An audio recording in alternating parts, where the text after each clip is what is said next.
Hi, this is Kelly from Car Data Video. Today we're going to have a history lesson. Of all the automobiles that have ever been designed and built in the world, there's one that stands out as most significant above them all, and that's the Model T Ford. The Model T introduced mass production and single-handedly brought us from a horse and buggy level of technology to one where we had machines that were run by gasoline engines. Using a moving assembly line, Henry Ford was able to build these things in about 1/10 the time it took to build other vehicles by hand previous to the Model T. The Model Ts were simple, they were rugged, they were cheap, and as Henry Ford used to say, you can have any color you want as long as it's black. When they were first introduced in 1909, they sold for $950, which doesn't sound like much to us today. Back then, that was quite a lot of money. Henry Ford cleverly paid his employees $5 a day, which back then was a huge amount of money compared to other jobs that they could get. He also reduced their workday from 9 to 8 hours, but again by doing that, he could have 3 production shifts working and hence build cars around the clock. All of this was going on at a time of economic difficulty and transition, and so the result of this is people would come from all over the country to get jobs working in Detroit at the auto factories, and of course their job of choice was with Ford. Production of the Model A's went for 19 years, from 1908 to 1928, and the last ones that were built that weren't very much different from the very first ones that he originally produced. They had wooden spoked wheels with metal rims pressed on them. You can see here what they're doing is hand filing the spokes to make them smooth so they can be painted. The engine was a ridiculously simple, by today's standard and light, 177 cubic inch, which is 2.9 liter, 4-cylinder engine, which produced 20 horsepower.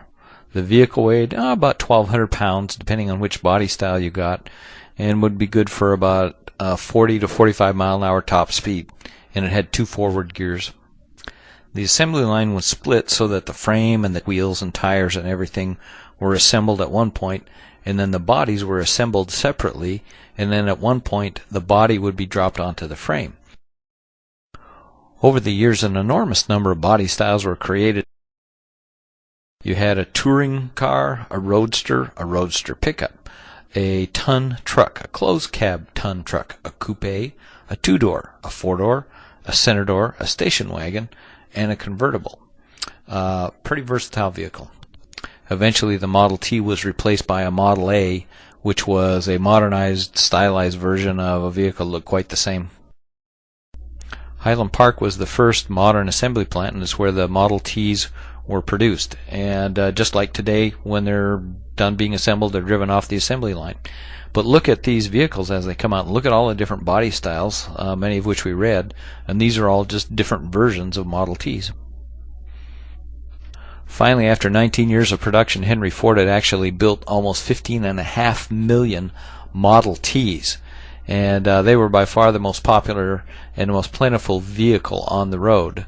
And here you can see the assembly of the 15 millionth, which is a 4-door convertible model, and as you can see, they've added some paint colors other than just black, and that actually is Henry Ford there driving off the assembly line and driving in that 15 millionth Model T Ford. This particular one hadn't gone through final assembly quality control. You can see how Henry had to give a little nudge there to get it shut properly.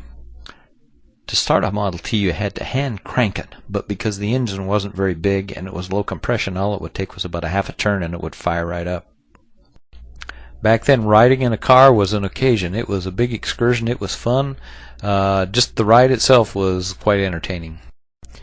Keep in mind that going somewhere in a car was probably 10 times faster than going by horse or buggy, which is what they were accustomed to before. Back then, cities were just developing, and most of the roads were terrible, especially the country roads. And so the Model T had to be built in such a way where it could handle anything, all the way from no road to city roads, and it actually did a very good job of that. Most of the country roads were mud roads or dirt roads, and in the city there was no snow plows. If it flooded, you had to ford it, and so you just had to deal with all the stuff, and the Model T was miraculous at being able to handle almost any road condition you could imagine. So here you've got the original Ford Model T, the great-great-great-grandparent of most every car you see on the road today. This is Kelly from Car Data Video.